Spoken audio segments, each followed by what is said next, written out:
বিয়ের 4 বছর পর স্বামীর পকেটে হাত দিয়েছিলাম, টাকা নেইনি, শুধু দেখেছিলাম টাকা আছে কিনা। তাতেই শুনতে হলো আমাকে অনেক কথা, তার পকেটে কেন আমি হাত দিব। কথাটা শুনে আমি সেখানেই জমে গেলাম। মনে হলো এই 4 বছরের সংসারে এই কি পাওনা ছিল আমার। স্বামীর মুখে এই কথাটা শুনে শাশুড়ি মা দৌড়ে এলেন আমার ঘরে, এসে চিৎকার করে বললেন, কি হয়েছে বাবা, তোর বউ কি আবার তোর পকেটে হাত দিয়েছে? টাকা চুরি করেছে নাকি তোর পকেট থেকে? আমি আগেই তোর বাবাকে বলেছিলাম ছোট লোকের মেয়েকে ছেলের বউ না করতে, কিন্তু তিনি তো আমার কোনো কথাই শুনলো না। কত টাকা নিয়েছে বাবা?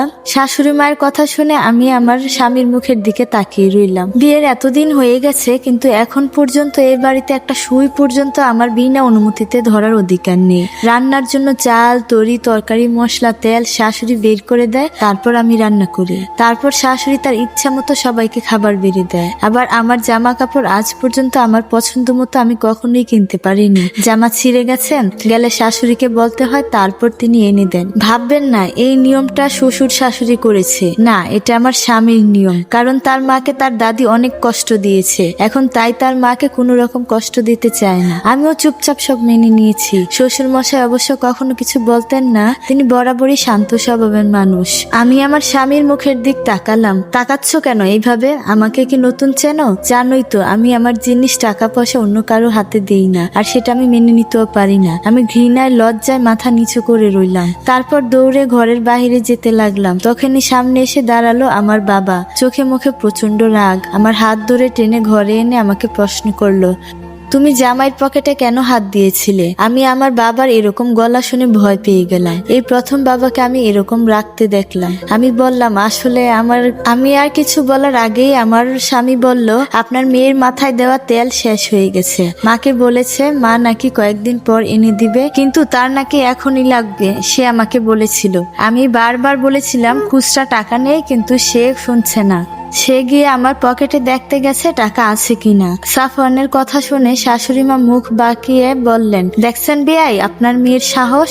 আমি তো বলেইছিলাম 2 দিন পর এনে দিব, কিন্তু সে এসে আমার ছেলের সাথে জিদ ধরেছে। বলি, আমরা কি বউ ছিলাম না? কতদিন গেছে মাথায় তেল দেয়নি, তাতে কি আমরা মরে গেছি?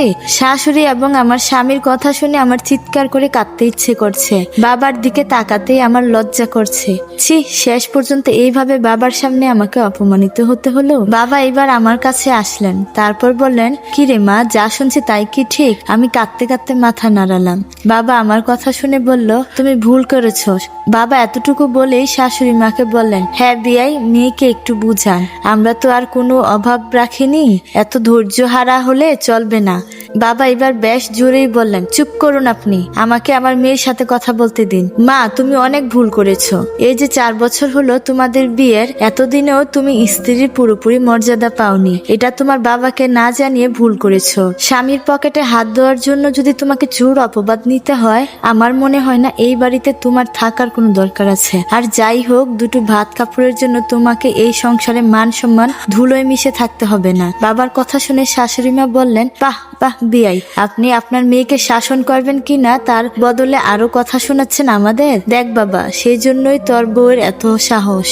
তখন আমার স্বামী আরো রাগ করে বলল, আচ্ছা তাই নাকি? এখানে আপনার মেয়ের মান সম্মান ধুলোয় মিশে গেছে, তাহলে নিয়ে যান, রাখুন আপনার মেয়েকে ঘরে শোকেসে তুলে, আমিও দেখি আপনার কত ক্ষমতা। আমার কাছ থেকে নিয়ে গিয়ে কেমন সম্মানের সাথে রাখতে পারেন। বাবা হাসলেন এবং বললেন, আর যাই হোক, চুর অপবাদ শুনতে হবে না তো জামাই। আর তোমাকে চিনতে আমি এত ভুল করেছিলাম, ভাবতেও আমার লজ্জা লাগছে।